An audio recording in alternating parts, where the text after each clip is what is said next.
Thousands of companies around the world fight every single day to convince us to spend our money on their products. And to achieve this, they have always invested millions of dollars in advertising and offered heavy discounts and promotions to their potential customers. This is a constant game of persuasion that uses different techniques to influence the purchasing decisions of millions of people around the world. Many brands participate in this dynamic, but the companies that truly win in this game are those that manage to widen the gap between the value of their products and the price they charge for them in the eyes of their potential customers. If a company can make the value of its products exceed the price it asks for them, it will win the market. It's that simple. No, this isn't one of those tempting glossy magazine illustrations.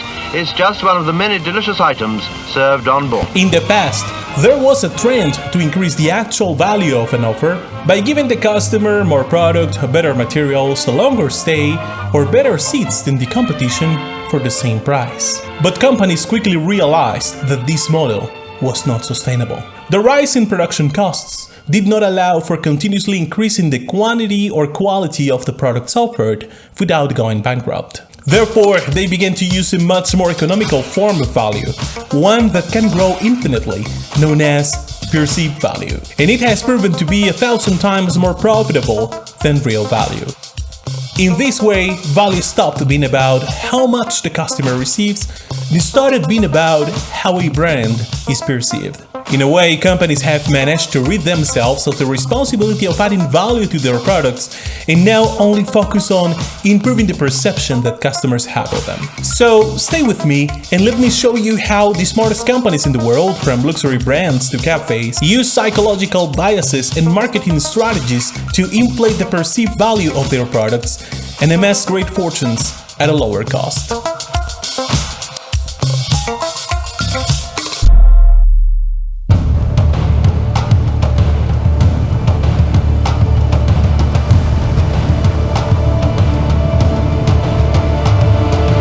It's the 16th century, and Spanish colonizers arrive on the shores of Mexico looking for new lands to annex to their empire.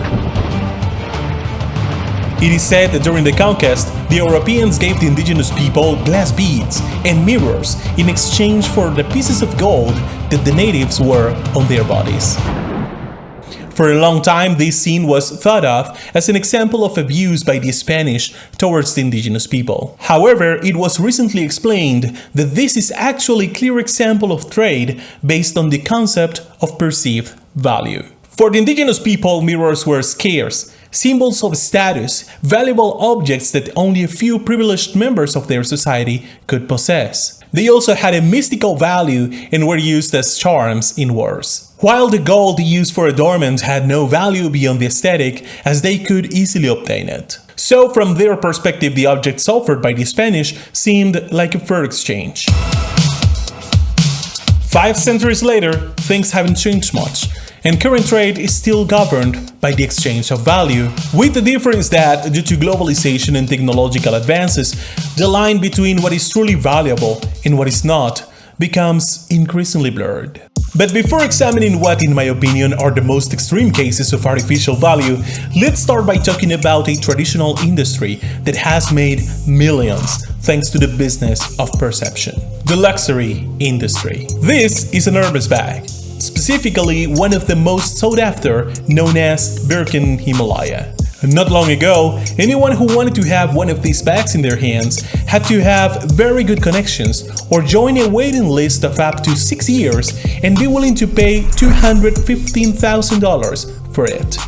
To put it in perspective, this house in Florida with 1,143 square feet on a 4,256 square foot lot is $10,000 cheaper. To inflate their prices to such levels, Hermes strictly limits the supply of its bags, even restricting the number of units that a single person can buy in a year, turning the owner of one of their products into almost a star in their social circle and increasing the obsession to acquire their products. It is true that these bags are handmade by master craftsmen with excellent quality materials, but it's the myth built around them that artificially inflates their value and makes them highly coveted. This technique is so powerful that it's even possible to elevate the perceived value of an object made with more common materials, such as crystal. This is the case with Swarovski.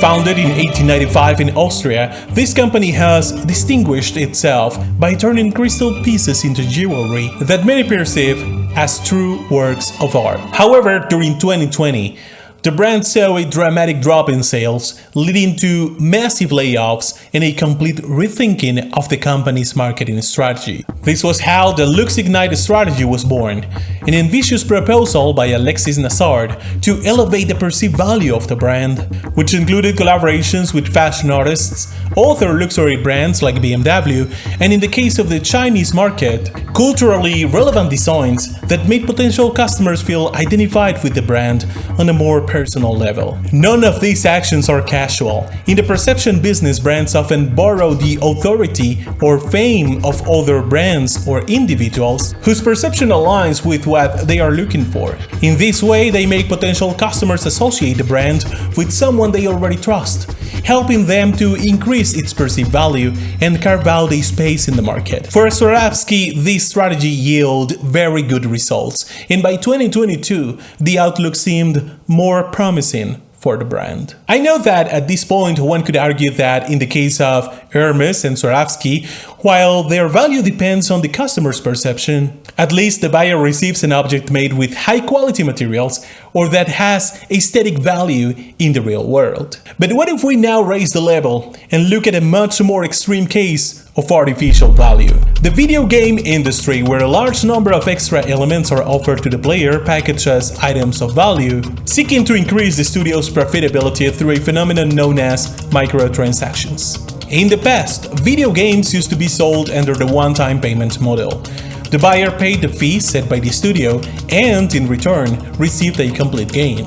However, nowadays, due to the increase in production costs and the high competition in the industry, the player usually receives the main game for a small amount or even for free, and then is offered the possibility of paying extra for additional features. Sometimes, thanks to these payments, the player unlocks new levels or game modes that we could consider valuable from the point of view that they are receiving more content for their money. But in other cases, the acquired items are purely aesthetic, do not contribute to a better user experience, and are only used as symbols of status or differentiation among the gaming community. This is a practice for which the video game industry has been criticized on multiple occasions because it tends to exploit the cognitive biases of its users to increase its revenue.